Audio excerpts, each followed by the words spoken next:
राजनीति में सत्ता की चाह के बीच में सौतिया डाह एक नया प्रयोग शुरू हुआ है। क्या लालू प्रसाद यादव और तेजस्वी यादव के बीच में कुछ गड़बड़ चल रहा है? क्या कुछ खटास है?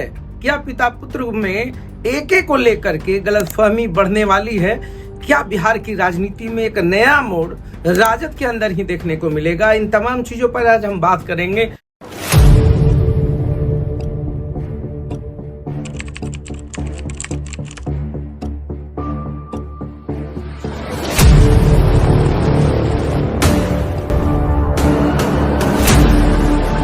नमस्कार, मैं हूं रजनीकांत।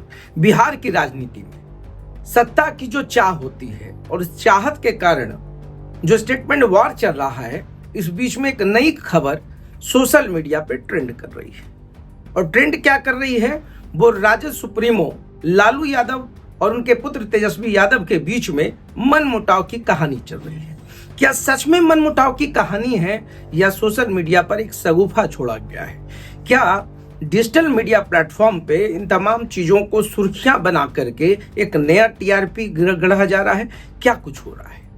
हाल फिलहाल एके मतलब आप समझ रहे होंगे, ये सौतिया डाह की मैं बात कर रहा हूँ। यूपी और बिहार में काफी प्रचलित मुहावरा भी है, मगर इस सौतिया डाह के पीछे में ये एके की कहानी क्या है, उस पर आज हम बात करेंगे। एके एक ही समाज से हैं, एक ही पार्टी से हैं। एके पिता और पुत्र के बीच में पसंदों का एक पुल है।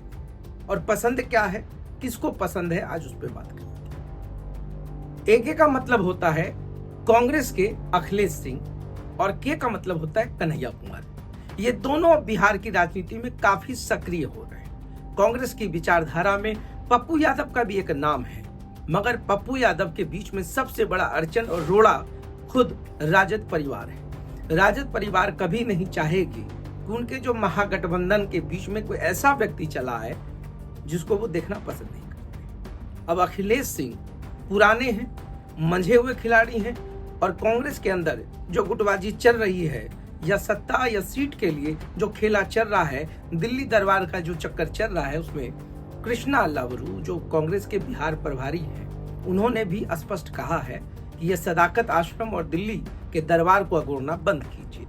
और ये सीधा सीधी गुटबाजी को इंगित कर रहा था। इशारा गुटबाजी ही थी। वो एक पक्ष कभी नहीं चाहता है कि राजद के लालू यादव के छत्र छाया में ही आगे की राजनीति की जाए। एक ऐसा गुट है जो तेजस्वी यादव को चाहता है, युवा है। इस बीच में कन्हैया कुमार हाल फिलहाल में राहुल गांधी से काफी करीब हो गए। अब राहुल गांधी के कोर कमेटी का हिस्सा बन चुके हैं। इधर अखिलेश सिंह सोनिया से काफी करीब है। अब कन्हैया कुमार को बैकअप सबसे ज्यादा अगर राजद में मिलता है तो वो लालू प्रसाद यादव से मिलता है। तेजस्वी यादव कन्हैया कुमार को बिल्कुल पसंद नहीं करते हैं, मगर एक अलग बात है कि राजनीति में मंच अगर साझा करना पड़े तो मुस्कुराहट की तो बौछार हो जाती है। जैसे आप देखते होंगे फिल्म फेयर अवार्ड में किसी एक एक्टर को अगर फिल्म फेयर अवार्ड मिलता है तो उनके जो कुलीग्स होते हैं, दिल से ना चाहते हुए भी चेहरे पे एक झूठी मुस्कान होती है, गले लगते हैं, बधाई देते हैं। वही सारा खेल और रंगमंच जो है अब राजनीति में कन्हैया कुमार को तेजस्वी बिल्कुल पसंद नहीं करते हैं। ये अंदर खाने की बात है, मगर ऊपर खाने की बात ये मैं अपनी तरफ से नहीं कर रहा हूँ। ये जो पॉलिटिकल गलियारों में चर्चाएं होती है उसके बिना पे करता हूँ। मगर जब मंच पे आते हैं तो दोनों एक दूसरे के साथ ऐसे गले मिलते हैं जैसे दो बिछड़े भाई मिल रहे हैं। ये राजनीति का अपना एक कैरेक्टर है और बिहार में पिछले कुछ दिनों से ये कैरेक्टर देखने को मिल रहा है।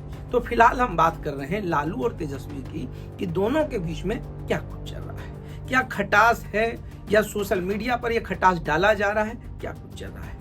तो सब कुछ अगर ठीक है तब तो ठीक है, नहीं तो कांग्रेस में जिस तरीके से कन्हैया कुमार और अखिलेश सिंह अपने अपने वर्चस्व को लेकर आगे बढ़ रहे हैं, इसमें नुकसान राजद को ही होगा।